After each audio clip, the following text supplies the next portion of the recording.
अस्सलामु अलैकुम वरहमतुल्लाहि वबरकातुहू। आज हम 9वीं जमात का साइंस और टेक्नोलॉजी का जो चैप्टर है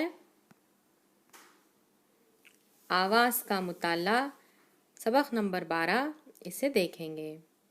इस सबक में हमें देखना है आवाज़ की लहरें, आवाज़ की रफ्तार, आवाज़ का इनेकास, इंसानी कान और समात, उसी तरीक़े से ज़ैर सूती आवाज़ और बाला सूती आवाज़। तो चलिए शुरू करते हैं। आवाज़ तवानाई की एक किस्म है जो हमारे कानों में सुनने का एहसास पैदा करती है। आवाज़ क्या है? आवाज़ एक टाइप की एनर्जी है, एक तवानाई है जो क्या करती है, हमारे कानों में सुनने का एहसास पैदा करती है। ये आवाज़ तवानाई की लहरों की शक्ल में होती है, यानी कि आवाज़ जो है काय की शक्ल में होती है, लहरों की, मौज की, वेव्स की शक्ल में होती है। आवाज़ के लिए वास्ते का होना ज़रूरी होता है। वास्ता यानी कि मीडियम, जैसा कि हम क्या है आवाज़ को सुन सकते हैं क्योंकि हवा मौजूद होती है। इसका मतलब हमारे अतराफ में जो वास्ता है वो क्या है, हवा है। तो आवाज़ के लिए वास्ते का होना ज़रूरी होता है। अब यहाँ पर इस तरीके से आपको अलीफ, बे और जीम शक्लें दिखाई गई हैं। तो सबसे पहले हम देख लेते हैं कि ये क्या रिप्रेजेंट करती हैं। आवाज़ की लहरों की वजह से वास्ते में तकसीफ यानी ज़्यादा कसाफत वाला इलाक़ा और तलतीफ़ यानी कम कसाफत वाला इलाक़े की जंजीर तैयार होती हैं। ऐसी लहरें जिसमें वास्ते के ज़र्रात के इर्तियाश की सिमत और लहर की हरकत की सिमत मुतवाज़ी हो, ऐसी लहरों को तूली लहरें कहते हैं।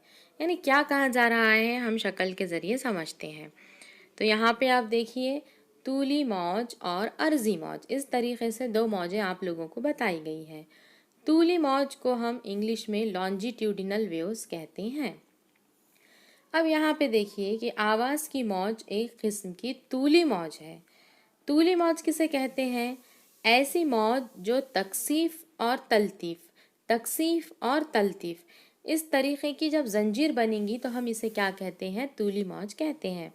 अब तकसीफ यानी कि क्या? ज़्यादा कसाफत वाला इलाक़ा। यहाँ पे आप देख सकते हैं कि जो ज़र्रात है वो क्या हो रहे हैं, जो पार्टिकल्स हैं वो एक जगह आ गए हैं और जब उनकी भीड़ हो गई है, यहाँ पर दबाव क्या हो गया है, बढ़ गया है। ऐसे टाइम पे हम कहेंगे तकसीफ। और जब वो दूर चले जाते हैं इसे हम क्या कहते हैं? तलतीफ़। फिर जब करीब आ जाते हैं तकसीफ, फिर दूर चले जाते हैं तलतीफ़। तो यहाँ पे देखेंगे हम कि तूली मौज जो होती है तकसीफ तलतीफ़ से बनी होती है। तकसीफ को इंग्लिश में कहते हैं कॉम्प्रेशन और तलतीफ़ को कहते हैं रेयरफेक्शन। तो इसलिए हमने लिखा है CR। तो इस तरीके से ये हो गई है तूली मौज यानी लॉन्जिट्यूडनल वेव। लेकिन जब हम अर्जी मौज की बात करते हैं, अर्जी मौज यानी कि ट्रांसवर्स वेव, जो नशेब और फराज से मिलकर बनी होती है। अब यहाँ पे हम देखेंगे कि ऊपरी हिस्सा फराज कहलाता है और निचला हिस्सा जो है वो नशेब कहलाता है। तो अर्जी मौज की मिसाल क्या है? रोशनी। जिस तरीके से आपने बिजली चमकती हुई देखी होगी, बिजली जो है वो कैसे चमकती है, बिल्कुल जैसे अर्जी मौज यहाँ पे नज़र आ रही है ऐसी ही चमकती है। तो ऊपरी हिस्सा इसे हम क्रेस्ट कहते हैं और जो निचला हिस्सा है इसे हम ट्रफ कहते हैं। तो ये क्रेस्ट ट्रफ इस तरीके से बनी होती है। तो अभी आप लोगों को फ़र्क महसूस हो गया होगा। तूली मौज तकसीफ तलतीफ़ से बनी होती है, जबकि अर्जी मौज नशेब और फराज से बनती है। तूली मौज कौन है? आवाज़ की मौज, ये तूली मौज है, जबकि रोशनी क्या है? अर्जी मौज होती है। अब यहाँ पर जो दिखाया गया है कि उनकी तारीफ, डेफिनेशन, ऐसी लहरें जिसमें वास्ते के ज़र्रात की इर्तियाश की सिमत और लहर की सिमत अगर मुतवाज़ी हो तो इन्हें हम क्या कहते हैं? तूली लहरें कहते हैं। इसके बरखिलाफ अगर हम साकिन पानी में क्या करें, पत्थर डालें, तो क्या होगा? पानी के ज़रात ऊपर नीचे इस तरीक़े से इर्तियाश करते हैं, यानी कि हरकत लहरों की इशाअत की सिमत में उमूदन होती है। जब उमूदन हो तो इन्हें अर्ज़ी लहरें कहेंगे और जब मुतवाज़ी हो तो इसे तूली लहरें कहेंगे। इस तरीके से यहाँ पे शक्ल है। तो आप लोगों को इसके बाद जो फिगर नंबर जीम दी गई है, इसके अंदर ये तमाम चीज़ें देखनी है, तूले मौज, उसके बाद है ताअद्दुद यानी फ्रीक्वेंसी और दौर। तो आइए देखते हैं। अब यहाँ पर आप लोगों को एक ट्रांसवर्स वेव बताई गई है, यानी अर्जी मौज है। पानी की सतह पे अगर कभी हम क्या कर दे, पत्थर डाल दे, तो इस तरह की मौजें आपको नजर आती हैं। आवाज की लहरों की तूले मौज को यूनानी हुर्फ लैम्बड़ा से जाहिर करते हैं। तो वेवलेंथ को कैसे जाहिर करेंगे, लैम्बड़ा। अब यहाँ पे लफ्ज ही देखिए आप, वेव लेंथ, वेव यानी मौज, लेंथ यानी लंबाई, यानी मौज की लंबाई, उसे हम तूले मौज कहते हैं। अब यहाँ पे देखिए आप, क्रेस्ट ट्रफ, क्रेस्ट ट्रफ यानी नशेब फराज, नशेब फराज इस तरीके से दिया गया है। तो यहाँ पे देखिए, दो फराज के दरमियान या दो नशेब के दरमियान का फासला, मगर वो कैसे होने चाहिए, बिल तरतीब, एक के बाद एक, कॉन्सिक्वेटिव, एक के बाद एक। जो नशेब नशेब नज़र आ रहे हैं या फराज फराज नज़र आ रहे हैं, उनके दरमियान की जो लेंथ होंगी, जो लंबाई होंगी, वो क्या कहलाएंगी, तूले मौज। और तूले मौज को यूनानी हुर्फ लैम्बड़ा से जाहिर करते हैं। अलामत आप देखिए, लैम्बड़ा। जबकि ताअद्दुद यानी फ्रीक्वेंसी, इसे यूनानी हुर्फ न्यू से जाहिर करते हैं। तो जैसा कि उड़ता हुआ परिंदा हम बनाते हैं, उसे क्या है, न्यू, ऐसा आप बना सकते हैं। ताअद्दुद अब क्या है कि 1 सेकंड के अंदर वो मौज कितने चक्कर लगाएंगी, इसे हम क्या कहते हैं, ताअद्दुद। ताअद्दुद बना है कैसे, तादाद से। तो 1 सेकंड में मौज के जरिए लगाए गए चक्कर क्या कहलाते हैं, ताअद्दुद फ्रीक्वेंसी कहलाते हैं। और इर्तियाशी अर्ज को हम एम्पलीट्यूड कहते हैं, यानी ए। तो यहाँ पे आप समझिए सिंपली, क्या इसकी मैक्सिमम हाइट कितनी होंगी, हाइट ऑफ द वेव, मौज की कितनी लंबाई है, उसकी हाइट कितनी है, इसे हम क्या कहेंगे, एम्पलीट्यूड यानी इर्तियाशी अर्ज। इसे ए से जाहिर करते हैं। वास्ते में एक मुकम्मल एहतजाज के लिए दरकार वक्त को आवाज़ की लहर का वक्फा दौर यानी पीरियड कहते हैं, और इसे टी से जाहिर करते हैं। यानी क्या कहा जा रहा है कि एक मुकम्मल चक्कर लगाने के लिए, एहतजाज के लिए मौज को जो भी वक्त लगेगा, इसे हम वक्फा दौर यानी पीरियड कहते हैं। तो पीरियड को कैसे रिप्रेजेंट करेंगे हम, कैपिटल टी से जाहिर करते हैं। तो यहाँ पे हमें लैम्बड़ा तूले मौज समझ आ चुका है, ताअद्दुद यानी फ्रीक्वेंसी, इसी तरीके से एम्पलीट्यूड इसकी मैक्सिमम हाइट है, और एक मुकम्मल चक्कर लगाने के लिए जो टाइम लगेगा, इसे हम क्या कहते हैं, वक्फा दौर यानी पीरियड कहते हैं, और इसे कैपिटल टी से जाहिर करते हैं। इसके बाद हम देखेंगे आवाज़ की रफ्तार यानी स्पीड ऑफ साउंड। अब स्पीड या रफ्तार हम किसे कहते हैं, फासला बटे वक्त। पहले सबक में आप लोगों को हो चुका है कि फासला बटे वक्त ये क्या कहलाती है, रफ्तार, यानी इकाई वक्त में लहर। अब कौन सी लहर देख रहे हैं हम, तूली। और तूली मौज, तूली लहर काय से बनी हुई है, तकसीफ और तलतीफ से। तो किसी नुक्ते से तयशुदा फासले को आवाज की रफ्तार कहते हैं। तो रफ्तार मसावी फासला बटे वक्त। अब यहाँ पे हम रफ्तार की जगह पे रफ्तार लेंगे। अब कितना फासला तय करा है, तो तूले मौज के बराबर, और वक्त की जगह पे हम वक्फे दौर लेंगे यानी पीरियड लेंगे। तो तूले मौज की अलामत होती है लैम्बड़ा, वक्फे दौर की अलामत होती है कैपिटल टी। अब यहाँ पे बोर्ड राइटिंग पे आप देखिए कि v is equals to lambda by t. अब यहाँ पे क्या कीजिए, v is equals to, lambda को थोड़ा साइड में हटा दिया तो वो हो गया है 1/t। v का v 1/t की जगह पे हम न्यू लिखते हैं, और लैम्बड़ा यहाँ पे न्यू यानी क्या है, ये है फ्रीक्वेंसी, ताअद्दुद, जो अभी हमने देख चुके हैं। तो बहुत ही इंपॉर्टेंट फार्मूला है, 2 फार्मूले हैं, v is equals to lambda by t and v is equals to new lambda. इसके बेसिस पे आप लोगों को प्रॉब्लम्स आते हैं। और एक इम्पॉर्टेंट पॉइंट है 1/t, टी यानी कौन है, दौर। जब हम दौर का क्या करेंगे, माकूस लेते हैं, तो वो कौन होता है, फ्रीक्वेंसी यानी कि ताअद्दुद। तो याद रखना है, ताअद्दुद और दौर यानी फ्रीक्वेंसी और टाइम पीरियड एक दूसरे के रेसिप्रोकल है, एक दूसरे के माकूस होते हैं। ये इम्पॉर्टेंट रिलेशन है, आप इसे लिखकर याद करें। इसके बाद यहाँ पर हमें मुख्तलिफ वास्तों में आवाज़ की रफ्तार दी गई है। यकसा तबई हालत में दिए हुए वास्ते में तमाम ताअद्दुद की आवाज़ की रफ्तार तकरीबन एक जैसी होती है। यानी अगर तबई हालतें क्या है, वास्ते में ताअद्दुद की आवाज़ की रफ्तार एक जैसी है। जैसे ही हम ठोस, माए और गैस की बात करते हैं तो ठोस में आवाज़ की रफ्तार ज़्यादा होती है, फिर माए में कम होती है और गैस में और कम हो जाती है।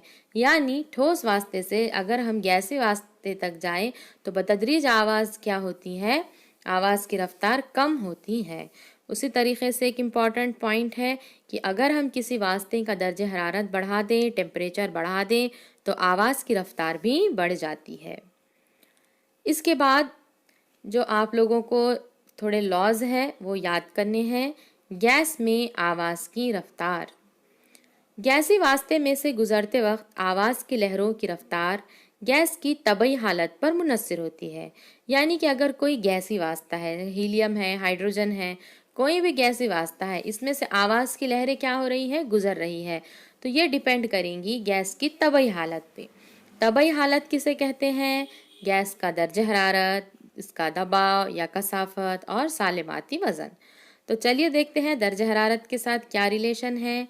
आवाज़ की रफ्तार वास्ते के दर्जे हरारत यानी टेम्परेचर, इसे हम टी से जाहिर करेंगे। टी के जज़रुल मुरब्बे के रास्त तनासुब में होती है, यानी वी रास्त तनासुब में है जज़र में टी के। V directly proportional to under root t. अब यहाँ पे हम क्या करेंगे, अगर हमने टी की जगह पे 4 रखा तो क्या हो जाएगा, जज़र में 4, जज़र में 4 यानी कितना हो जाएगा, वो 2 हो जाएगा। यानी अगर हम दर्जे हरारत 4 गुना कर दें तो रफ्तार कितनी हो जाएंगी, दुगनी हो जाएंगी। इस तरीके से आप लोगों को एग्जाम में क्वेश्चन आते हैं। अगर दर्जे हरारत को हम 9 गुना कर दें तो जज़र में टी की जगह पे जज़र में 9 रखें तो आंसर हो जाएगा जज़र में 9 यानी कि 3। तो दर्जे हरारत अगर 9 गुना कर दें तो रफ्तार 3 गुना हो जाती है। इसके बाद हम रफ्तार का कसाफत के साथ ताल्लुक़ देखेंगे। आवाज़ की रफ्तार वास्ते की कसाफत के जज़ुल मुरब्बे के बिल माकूस तनासुब में होती है। यानी वी माकूस तनासुब में है जज़र में रो, डेंसिटी की अलामत है कसाफत की, रो पढ़ा जाएगा। वास्ते की कसाफत के जज़ुल मुरब्बे के बिल माकूस तनासुब में है।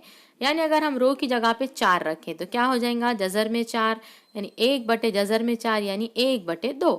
तो ऐसे टाइम पर रफ्तार जो है वो 1 बटे 2 यानी कि निस्फ हो जाती है। तो आप अपने लेवल पे इस तरीके से क्वेश्चन कर सकते हैं। इसके बाद है सालिमाती वज़न यानी मॉलिक्यूलर वेट। आवाज़ की रफ्तार वास्ते के सालिमाती वज़न के जज़ुल मुरब्बे के माकूस तनासुब में होती है। सिमिलर जिस तरीके से कसाफत का रिलेशन है उसी तरीके से सालिमाती वज़न का भी रिलेशन है। तो ये तीनों लॉस बहुत इंपॉर्टेंट है।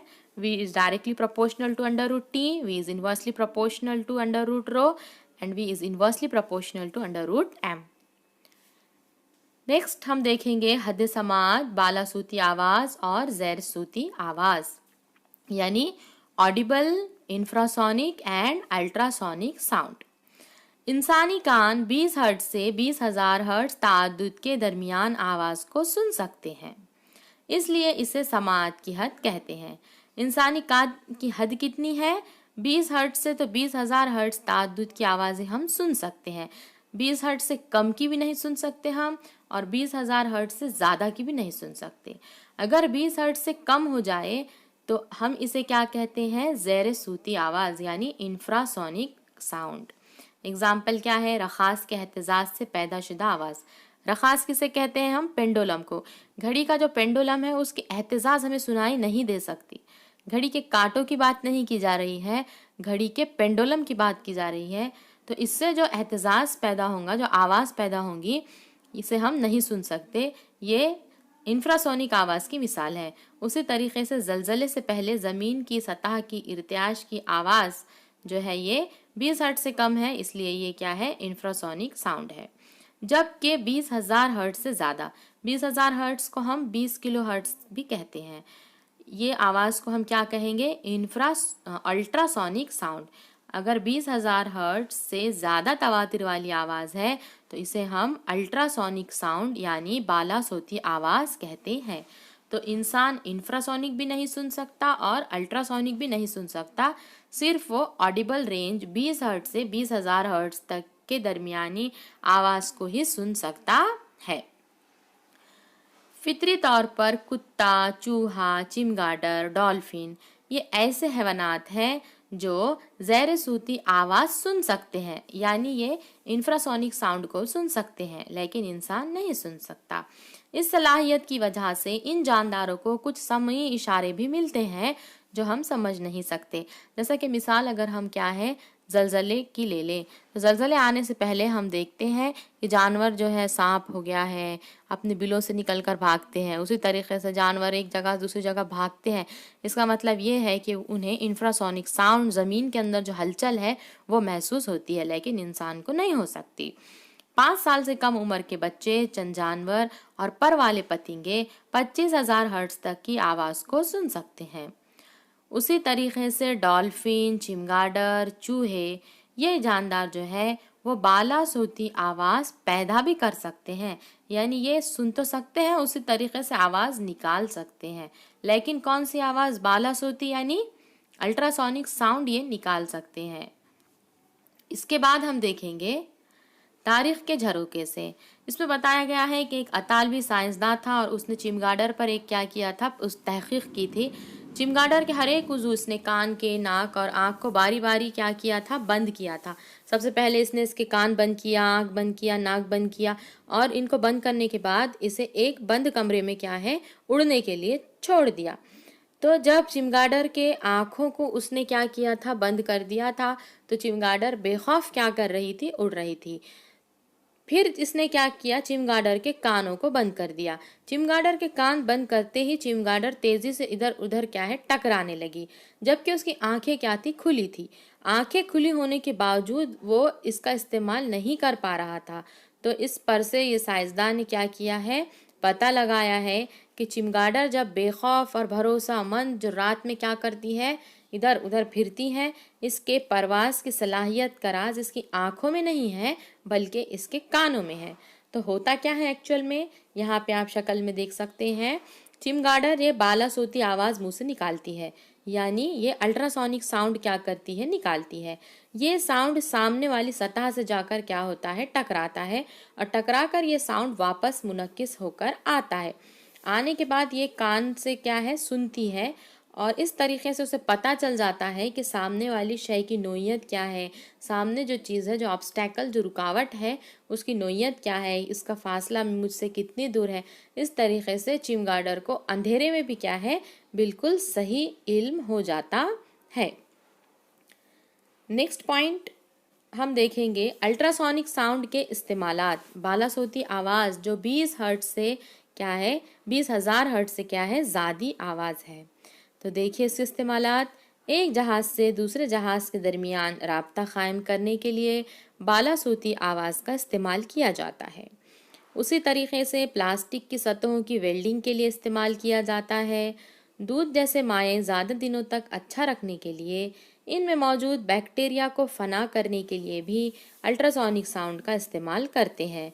दिल की धड़कन तो हमें पता है, इकोकार्डियोग्राफी, ईसीजी, तो यहाँ पर भी क्या है, हम बालासूती आवाज़ का इस्तेमाल करते हैं। उसी तरीके से सोनोग्राफी टेक्नोलॉजी, आगे हम सोनोग्राफी टेक्नोलॉजी को डिटेल में देखेंगे। बालासूती आवाज़ से इंसानी जिस्म के अंदरूनी आज़ा का अक्स हासिल किया जा सकता है। उसी तरीके से फैक्ट्रीज़ में, सनतों में क्या है, कुछ मशीनें ऐसी होती हैं या कुछ जगह ऐसी होती है जहां हाथ आसानी से नहीं जा सकता। ऐसे आलात के हिस्सों की सफाई के लिए भी बालासूती आवाज़ का इस्तेमाल किया जाता है। उसके बाद धाती ब्लॉक में मौजूद दरार और शिगाफ मालूम करने के लिए भी अल्ट्रासोनिक साउंड का इस्तेमाल करते हैं। तो आप इसके इस्तेमालात लिखें और याद करें। नेक्स्ट हम देखेंगे आवाज़ का इनेकास, रिफ्लेक्शन ऑफ साउंड। बिल्कुल एक सिंपल एक्सपेरिमेंट है। यहाँ पर आप लोगों को क्या करना है, मुनासिब लंबाई के 2 पाइप लेने हैं और इनके दरमियान में जो है बराबर एंगल θ1 θ2 यानी जाविया वखू और जाविया मुनक्किसा जो है, इनकी पैमाइश करके एंगल सेम रखने हैं। ये दोनों पाइप को दीवार के करीब टेबल पर तरतीब देना है जैसा कि शक्ल में दिखाया गया है।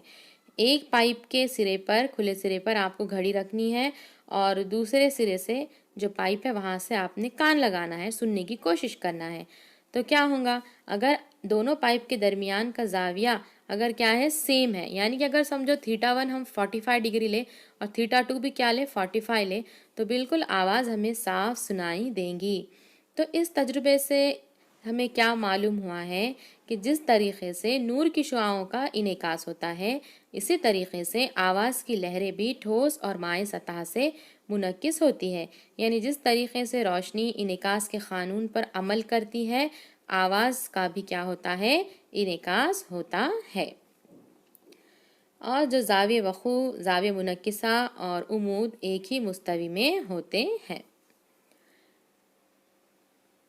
इसके बाद आवाज़ की उम्दा मुनक्किसा सतह और नाक़िस मुनक्किसा सतह। उम्दा यानी कि बेहतर जिसे कहते हैं हम, और नाक़िस यानी जो ख़राब है। एक सतह से आवाज़ का इनेकास होते वक्त आवाज़ इनेकास की मिक़दार कितनी है, इस बिना पर आवाज़ की उम्दा मुनक्किसा सतह और नाक़िस मुनक्किसा सतह में दर्जा बंदी की जाती है। यानी कि अगर हम कोई आवाज़ को क्या कर रहे हैं, किसी सरफेस पर डाल रहे हैं और वापस मुनक्किस होकर हमारे पास जूं के तू हमें आ रही है, इसका मतलब कि सामने वाली जो सतह है वो उम्दा है। और अगर आवाज़ जो हम क्या कर रहे हैं, दे रहे हैं, लेकिन वो अच्छे से वापस पलट कर नहीं आ रही है, इसका मतलब कि जो सामने वाली सतह है वो नाक़िस है, बेहतर नहीं है। ठोस और हमवार सतह पर आवाज़ का इनेकास वाज़ेह होता है। अगर सरफेस कैसा हो, सॉलिड हो, ठोस हो, हमवार है, प्लेन है, तो क्या होगा, आवाज़ का इनेकास वाज़ेह होगा। जबकि कपड़े, कागज़, चटाई, पर्दे, फर्नीचर, इनमें इनेकास ना होते हुए आवाज़ क्या हो जाती है, जज़्ब हो जाती है। इसलिए इन्हें नाक़िस मुनक्किसा सतह कहते हैं। इसके बाद हम देखेंगे सदाए बाज़गश्त यानी इको। आपने किसी पुरफ़िज़ा मुक़ाम की सैर की है, वहाँ मुक़ाम सदाए बाज़गश्त से अगर आप आवाज़ लगाएं तो आपको वही आवाज़ कुछ ही देर बाद दोबारा सुनाई देती है। ये आवाज़ सदाए बाज़गश्त है। यानी किसी सतह से असल आवाज़ का मुनक्किस होकर दोबारा सुनाई देना, इसे हम सदाए बाज़गश्त कहते हैं। सदाए बाज़गश्त सुनने के लिए 22 डिग्री सेल्सियस दर्जे हरारत पर आवाज़ के मंबे और मुनक्किसा सतह के दरमियान कम से कम कितने मीटर का फासला होना चाहिए। तो यहाँ पर हम देखेंगे फासले को हम किस तरीके से निकालते हैं। तो हमें पता है 22 डिग्री दर्जे हरारत पर आवाज़ की रफ्तार क्या है, 344 मीटर पर सेकंड है, और आवाज़ का एहसास हमारे दिमाग में तकरीबन 0.1 सेकंड तक कायम रहता है। तो हम यहाँ पे देखेंगे कि कौन सा ज़ाब्ता है जिससे हम क्या कर सकते हैं, फासला मालूम कर सकते हैं कि आवाज़ पैदा करने वाले मंबे और मुनक्किस करने वाली सतह के दरमियान फासला कितना होना चाहिए। तो जैसे कि रफ्तार का फार्मूला है फासला बटे वक्त, तो फासले का फार्मूला होगा रफ्तार ज़रब वक्त। रफ्तार कितनी है, 344, वक्त है 0.1। 344 को 0.1 से मल्टीप्लाई किए तो ये हो गया है 34.4 मीटर। यानी सदाए बाज़गश्त सुनने के लिए आवाज़ के मंबे और रुकावट के दरमियान कम से कम जितना फासला है उसका निस्फ होना चाहिए। 34.4 का निस्फ कितना हो जाएगा, 17.2 मीटर। तो आप याद रखिए कि कम से कम जो फासला है वो होना चाहिए 17.2 मीटर। इसके बाद यहाँ पे इलाक़ाई साइंस। बीजापुर का गोल गुंबद हमेशा और कई बार सुनाई देने वाली सदाए बाज़गश्त की बेहतरीन मिसाल है। तो गोल गुंबद जो है, अगर आप लोग वहाँ पर गए होंगे तो वो सदाए बाज़गश्त की एक बेहतरीन मिसाल है। और चलिए हम भी थोड़ी सैर कर लेते हैं बीजापुर के गोल गुंबद की।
इसके बाद हमें देखना है गूंज। गूंज यानी रिवर्बरेशन। और अभी जो पिछला हमने देखा था वो सदाई बाज गश्त, इको, दोनों में क्या है, फ़र्क है। एक बंद या हाल ही में तामीर शुदा बंद घर में आप कुछ दोस्तों के साथ जाइए। घर में दाखिल होने के बाद दोस्तों से बातचीत कीजिए। आप क्या महसूस करते हैं, रिकॉर्ड कीजिए। या घर के दरवाजे और खिड़कियां बंद करके म्यूज़िक सिस्टम शुरू कीजिए। म्यूज़िक सिस्टम की आवाज़ ज़्यादा से ज़्यादा बढ़ाइए। आप क्या महसूस करते हैं। तो यहाँ पर जो है वो सदाए बाज़गश नहीं है, बल्कि क्या है, गूंज है। आवाज़ की लहरें दीवारों से बार बार मुनक्किस होकर एक दूसरे से मिलती हैं, जिससे मुसलसल आवाज़ का एहसास होने लगता है। इसी तसलसल के असर की वजह से गूंज पैदा होती है। एक के बाद दिगरे आने वाली इस आवाज़ के सिग्नल के दरमियान का वक्फा कम हो जाता है और ये मुनक्किस शुदा आवाज़ें मदाखलत करके एक दूसरे में खलत मलत होती हैं, जिससे कमरे में आवाज़ की शिद्दत पैदा होती है। इसी वजह से आवाज़ की पिच वाज़ेह तौर पर सुनाई नहीं देंगी। तो यहाँ पर हम देख सकते हैं कि अगर एक ऑडिटोरियम है और अगर ये ऑडिटोरियम अवामी हॉल के अंदर क्या है कि रिवर्बरेशन हो रहा है, जैसा कि ग्लोकार क्या कर रहा है, सिंगर है, उन्हें गा रहा है, तो ये आवाज़ें क्या हो जाएंगी, तमाम इसके दीवारों से मुनक्किस हो जाएंगी और फिर एक दूसरे के साथ मिक्स हो जाएंगी, एक दूसरे मदाखलत करेंगी और कमरे में उसकी शिद्दत जो है वो हॉल में क्या हो जाएंगी, बढ़ जाएंगी और इस तरीके से वो गूंज जो है वहाँ पर सुनाई देंगी। इसके बाद हम देखेंगे सोनार के बारे में। सोनार का फुल फॉर्म होता है साउंड नेविगेशन एंड रेंजिंग। बाला सूती लहरों के इस्तेमाल से ज़ेरे आब अशिया का फासला, सिमत और रफ्तार मालूम करते हैं। तो जिस तरीके से यहाँ पे बताया गया है कि अल्ट्रासोनिक साउंड का इस्तेमाल करके हम पानी के अंदर जो भी अशिया है उसका फासला, सिमत और रफ्तार मालूम करते हैं। अब यहाँ पे देखिए कि ये एक जहाज़ है। जहाज़ के अंदर आला तरसील और काबिला मौजूद है और ये दोनों आले जो है वो कश्ती पर यानी जहाज़ पर नस्ब होते हैं। आला तरसील क्या करता है, अल्ट्रासोनिक साउंड निकालता है। ये जो लहरें रहेंगी ये खारिज होती हैं। ये लहरें पानी में सफ़र करती हैं और समंदर की तह में मौजूद शय से टकराकर क्या होती है, मुनक्किस होकर वापस लौटती है, जैसा कि आप शक्ल में देख सकते हैं। अब यहाँ पर जो काबिला है ये क्या करता है, इसे लेता है, रिसीव करता है। सोनार इन मुनक्किसा लहरों को कबूल करके इन बाला सूती लहरों को बरक़ी सिग्नल में कन्वर्ट करता है और इसका तज्ज़िया होता है और पता चलता है कि नीचे कोई शय मौजूद है, कोई चट्टान है, पहाड़ है, बर्फ़ के तोदे हैं, जो भी नीचे मौजूद है उसके हमें बारे में पता चलेगा। आवाज़ की बाला सूती लहरों की तरसील और वापस हासिल होने के लिए दरकार वक्त का वक्फा नोट किया जाता है। यानी अगर हमने जो साउंड भेजा था अगर वो 5 मिनट क्या हुआ है जाने के लिए उसे लगा है, तो आने के लिए अगर क्या है उसे 10 मिनट लगते हैं। इसका मतलब कि टाइम में क्या हो गया है, डिफरेंस आ गया है। तो इस तरीके से पानी में आवाज़ की रफ्तार और नोट किए हुए दरकार वक्त की बिना पर हम क्या है, शय का फासला मालूम कर सकते हैं जो आवाज़ को मुनक्किस करती हैं। सोनार टेक्निक का इस्तेमाल समंदर की गहराई मालूम करने के लिए करते हैं। उसी तरीके से ज़ेरे आब पहाड़ों, वादियों, आबदोज़ कश्तियाँ, बर्फ़ के तोदे, डूबी कश्तियों या जहाज़ों का पता लगाने के लिए भी सोनार सिस्टम का हम इस्तेमाल करते हैं। इसके बाद नेक्स्ट जो टेक्निक है जो अल्ट्रासोनिक साउंड पर डिपेंड होती है वो है सोनोग्राफी। आप लोग इससे वाकिफ़ हैं। सोनोग्राफी मशीन यहाँ पे आप लोगों को नज़र आ रही है। सोनोग्राफी मशीन में बाला सूती आवाज़ की लहरों का इस्तेमाल करके जिस्म के अंदरूनी आज़ा का अक्स हासिल किया जाता है। उसी तरीके से जिस्म में अगर अंदरूनी हिस्सों में सूजन है, जरासीम का इन्फेक्शन है या कोई दर्द है, तो इन तमाम वजूहात का पताया लगा जा सकता है। दिल की हालत, क़ल्बी हमले के बाद दिल क्या, क़ल्बी हमला यानी कि हार्ट अटैक, इसके बाद दिल की क्या हालत है। उसी तरह हामिला औरतों के हमल में होने वाली अफजाइश देखने के लिए भी इस मशीन का इस्तेमाल किया जाता है।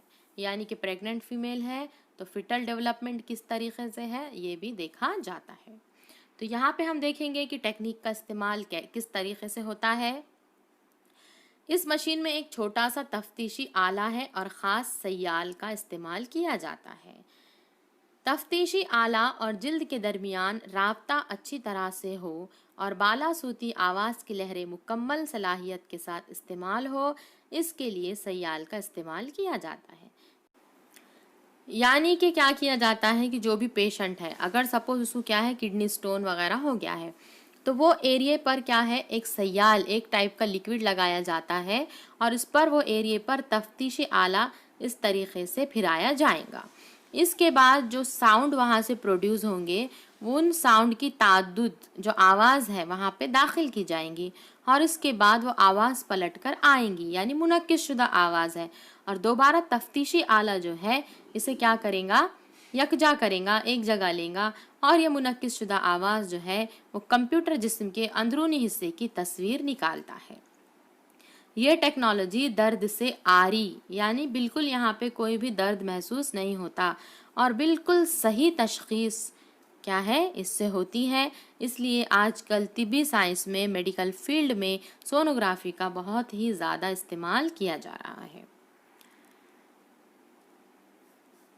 अब जैसा कि हमने देखा है कि सोनोग्राफी टेक्निक का यूज़ करके जो है वो फिटस की, यानी कि जो बच्चा जो है वो क्या है उसकी डेवलपमेंट मालूम की जाती है। पैदाइश से पहले अगर उसकी डेवलपमेंट सही है या उसके अंदर कोई नुक्स है, ये तमाम चीज़ें सोनोग्राफी से क्या है पता चलती है। लेकिन हमें पता है कि साइंस के ज़रिए टेक्नोलॉजी का फ़रोग़ इंसान की तरक्की में अहम वजह साबित हुआ है। इसके बावजूद टेक्नोलॉजी के गलत इस्तेमाल के ख़राब असरात भी इंसानी ज़िंदगी पर मुरतब हुए हैं।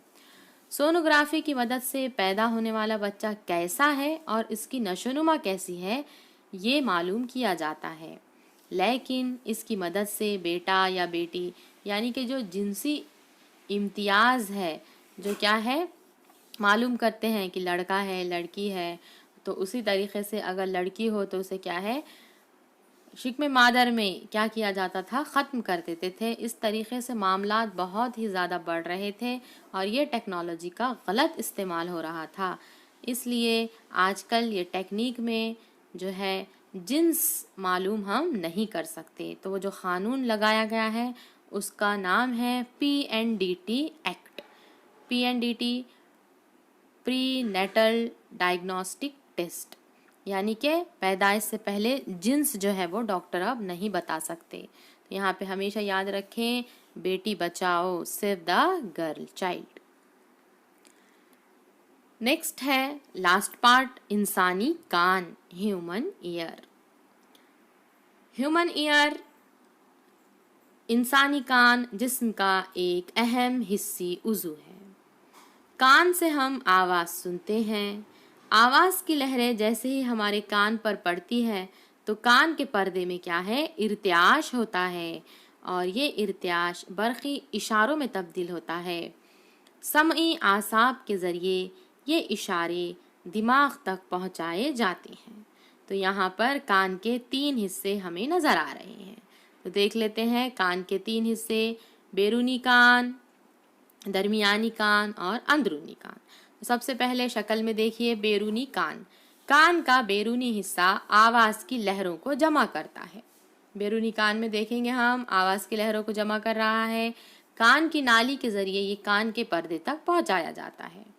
यहाँ से ये दरमियानी कान तक पहुंचता है और पेचदार बनावट की वजह से कान तक पहुंचने वाली आवाज़ खीफ नुमा हिस्से के ज़रिए दरमियानी कान तक पहुंचती है। अब यहाँ पे देखिए बैरूनी कान है, दरमियान में कान की नाली, जहाँ पे हम क्या है बड्स डालते हैं, कान को साफ करते हैं, वो क्या है कान की नाली है। उसके बाद है तबली खहफा, इसके बाद है कान का पर्दा या जिसे तिबली झिल्ली भी कहते हैं। तो ये पूरा हमें बैरूनी कान के बारे में बताया गया है। इसके बाद है आपको दरमियानी कान नज़र आ रहा है और उसी तरीके से 3 हड्डियों की जंजीर, निस्फ दायरा नुमा नली, रिकाब, सदफ गोश, अंदरूनी कान और स्टिशियन ट्यूब नज़र आ रहा है। इसके बाद हम देखेंगे दरमियानी कान, मिडल ईयर। कान का पर्दा एक पतली झिल्ली है। जब आवाज का तकसीफ वास्ता कान के पर्दे तक पहुंचता है तो कान के पर्दे की झिल्ली पर बैरूनी दबाव बढ़ता है और उसे अंदर की तरफ ढकेलता है। इसी तरह जब इस पर तलतीफ पहुंचती है तो कान का पर्दा बाहर की तरफ ढकेला जाता है और इस तरह आवाज की लहरों की वजह से कान का पर्दा मुर्तइश होता है। अंदरूनी कान यानी इनर ईयर। समई असब कान के अंदरूनी हिस्से को दिमाग से जोड़ता है। घूंगे के खौल की तरह एक पेचदार खाना यानी स्पाइरल चैम्बर के अंदरूनी हिस्से तक होता है जिसे कॉक्लिया कहते हैं। कॉक्लिया में कान के पर्दे से मौसिल इर्तियाश को असबी रेशों के जरिए बरक़ी इशारों में तब्दील करके इन्हें दिमाग तक रवाना किया जाता है, फिर दिमाग इनका तज्जिया करते हैं। तो चलिए इंसानी कान का पूरा हम किस तरीके से इसका मैकेनिज़्म है इसे हम एनिमेशन के थ्रू समझते हैं।